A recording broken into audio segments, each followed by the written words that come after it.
Hi hello everyone, welcome back to our channel Suji's home cooking. நம்ம Suji's home குக்கிங்கோட special இன்றைக்கி என்னென்னு பார்த்தீங்கன்னா, செம்ம டேஸ்டியான அண்ட் டிஃப்ரெண்ட்டான முருங்கைக்காய் சாம்பார். எல்லாருமே இந்த ஜென்ரேஷனில் குக்கரில் தான் பருப்பு சாம்பார் எல்லாமே வைக்கிறாங்க. ஆனால் அந்த மாதிரி இல்லாமல் முதல்ல எப்படியெல்லாம் செய்வாங்களோ அந்த காலத்தில் சட்டியில் மண்பானையில் இந்த மாதிரி தான் நம்மளுக்கு சாம்பார் செஞ்சு கொடுப்பாங்க. ஆனால் அதே மெத்தடில் இன்றைக்கி நம்ம பாத்திரத்தில் எப்படி செய்கிறதுங்கிறத பார்க்கலாம் வாங்க. 100% டேஸ்ட் சூப்பராக இருக்கும். ஃபஸ்ட்டு தேவையான அளவு துவரம் பருப்பு எடுத்துக்கோங்க. நான் இன்றைக்கி வந்து ஒரு 100 கிராம் எடுத்திருக்கேன். இதை நல்லா வந்து வாஷ் பண்ணிட்டு இப்போ இதுக்கு வேகறதுக்கு தேவையான அளவு தண்ணி ஊற்றிக்கிறேன். உங்களுக்கு டைம் இல்லை அப்படின்னா நீங்கள் குக்கரில் கூட இதே மெத்தடில் ட்ரை பண்ணலாம். ஆனால் குக்கரில் வச்சிங்கன்னா ரொம்பவும் மசிய வெந்துடும், அது நல்லா இருக்காது.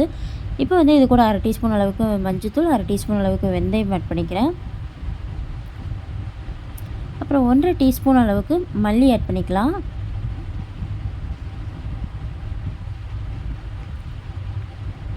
அண்ட் நெக்ஸ்ட் இது கூடவே வந்து 1 டீஸ்பூன் அளவுக்கு சீரகம் ஆட் பண்ணிக்கிறேன்.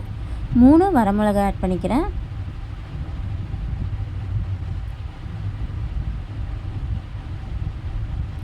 இப்போ இதில் எல்லாத்தையும் சேர்த்து நம்ம அடுப்பில் நல்லா வேக வச்சு எடுத்துக்கலாம். பருப்பு ஃபஸ்ட்டு வந்து கொஞ்சம் வெந்தோடனே இந்த மாதிரி பொங்கி மேலே தண்ணி வரும். அந்த ஸ்டேஜில் வந்து நம்ம 3 தக்காளியும் ஒரு 5-6 பல் பூண்டும் போட்டுட்டு இதை நல்லா ஒரு தடவை கலந்து விட்டுட்டு மூடி வச்சுருங்க. மூடி வச்சிங்கன்னா ஒரு 10 மினிட்ஸ்லேயே வந்து பருப்பு நல்லாவே குக் ஆகிரும். ஒரு 75% நல்லா குக் ஆகிருக்கும். இப்போ பாருங்கள், இந்த அளவுக்கு நல்லா வந்து இப்போ நீங்கள் கையில் மசித்து பார்த்தீங்கன்னா மசிகிற அளவுக்கு இருக்கும். ஆனால் ரொம்ப வந்து மசிய விட்டுட்டிங்கன்னா பருப்பு வந்து ரொம்ப கெட்டியாயிரும், அதோட டேஸ்ட் நல்லா இருக்காது. நம்ம இப்போ இந்த ஸ்டேஜில் 1 டீஸ்பூன் அளவுக்கு மிளகாத்தூள் ஆட் பண்ணிக்கலாம். அண்ட் வந்து ஒரு 1 டேபிள் ஸ்பூன் அளவுக்கு வந்து பார்த்திங்கன்னா சாம்பார் தூள் ஆட் பண்ணிக்கிறேன்.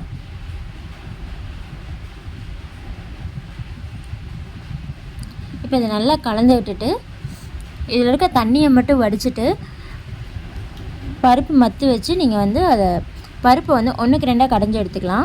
பாருங்கள், இந்த மாதிரி வந்திருக்கும். நீங்கள் குக்கரில் வந்து ரொம்ப மசியை வேக விடும்போது சாம்பாரோட டேஸ்ட் இருக்காது, ரொம்ப கெட்டியாயிரும்.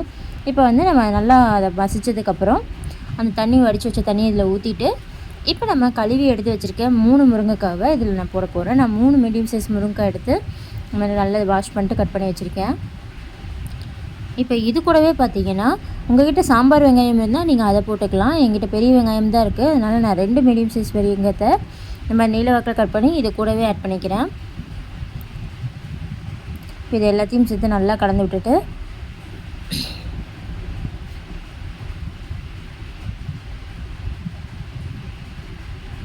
உங்களுக்கு தண்ணி மாதிரி சாம்பார் இருந்தால் பிடிக்கும் அப்படின்னா கொஞ்சம் தண்ணி எக்ஸ்ட்ரா கூட ஊற்றிக்கலாம். இப்போ நான் இது வந்து ரொம்ப கெட்டியாகாமல் இருக்கிறதுக்காக கொஞ்சம் தண்ணி எக்ஸ்ட்ரா ஊற்றிருக்கேன். இது கூட வந்து ஒரு பிஞ்ச் அளவுக்கு பெருங்காயத்தூள் ஆட் பண்ணியிருக்கேன். அண்ட் வந்து பார்த்திங்கன்னா இதுக்கு சாம்பாருக்கு தேவையான அளவு கல்லுப்பு இதையும் ஆட் பண்ணிக்கலாம். இப்போ இது எல்லாத்தையும் நல்லா கிளறி விட்டுருங்க. இப்போ இது எல்லாத்தையும் நல்லா கலந்து விட்டுட்டு இந்த முருங்கையோட ஃப்ளேவர்லாம் உள்ளே இறங்கி முருங்கைக்காய் ஓரளவுக்கு ஒரு 80% குக்காகி வர வரைக்கும் நம்ம மூடி வச்சிடலாம். ஒரு 10 நிமிஷம் கழித்து ஓப்பன் பண்ணி ஒரு கைப்பிடி அளவுக்கு துருவன தேங்காய் இதில் ஆட் பண்ணிக்கோங்க. இது ஆப்ஷனல் தான், ஆனால் இதோட டேஸ்ட் உங்களுக்கு ரொம்பவே பிடிக்கும். இப்போ ஒரு கைப்பிடி அளவுக்கு வந்து நான் துருவன தேங்காய் ஆட் பண்ணிவிட்டேன். இதையும் நல்லா கலந்து விட்டுட்டு இன்னொரு 5 நிமிஷம் கொதிக்க விட்டுருங்க. அதுக்கப்புறம் காயெல்லாம் நல்லா வெந்ததுக்கப்புறம் ஒரு சின்ன நெல்லிக்காய் சைஸ் புளியை நான் வந்து தண்ணியில் கரைச்சி எடுத்து தண்ணி வச்சுருக்கேன். அந்த தண்ணி இதில் ஊற்றிக்கிறேன். இப்போ சாம்பார் வந்து முக்கால்வாசி ஃபுல்லாகவே ரெடி ஆயாச்சு. இப்போ இது ஒரு 10 நிமிஷம் அப்படியே நல்லா கொதிக்க விட்டுட்டு கடைசியாக நம்ம தாளித்து கொட்டிடலாம். இப்போ பாருங்கள், இது நல்லா கொதித்து முருங்கைக்காய்லாம் நல்லா வெந்து வந்துடுச்சு. இப்போ நம்ம தாளிப்புக்கு ஒரு கடாயில் கொஞ்சமாக எண்ணெய் ஊற்றி ஒரு 1 டீஸ்பூன் கடுகு,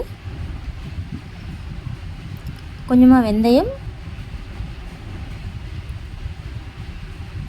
ஒரு 1/2 டீஸ்பூன் சீரகம், கொஞ்சமாக கருவேப்பிலை, 2 வரமிளகாய்.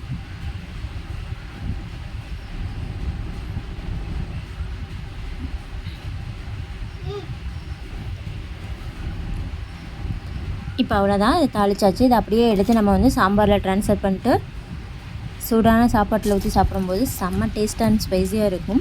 கண்டிப்பாக இதே மாதிரி நீங்களும் வீட்டில் ட்ரை பண்ணி பாருங்கள். செம்ம டேஸ்ட் அண்ட் அரோமா வந்து முருங்கைக்காயோட அரோமா உங்களுக்கு சூப்பராக இருக்கும். நீங்கள் குக்கரில் செஞ்சதுக்கும் இதுக்கும் உங்களுக்கு தனியாகவே டிஃப்ரென்ஸ் தெரியும். கண்டிப்பாக இதே மெத்தடில் நீங்களும் வீட்டில் ட்ரை பண்ணி பார்த்து எப்படி இருந்துச்சுங்க உங்கள் ஃபீட்பேக்கை என் கூட ஷேர் பண்ணுங்கள். அண்ட் நம்ம வீடியோ ஃபஸ்ட் டைம் பார்க்குறவங்க இது வரைக்கும் சப்ஸ்கிரைப் பண்ணுவாங்க. கண்டிப்பாக சேனலை சப்ஸ்கிரைப் பண்ணிக்கோங்க. நெக்ஸ்ட் வீடியோவில் பார்க்கலாம். Tata bye bye.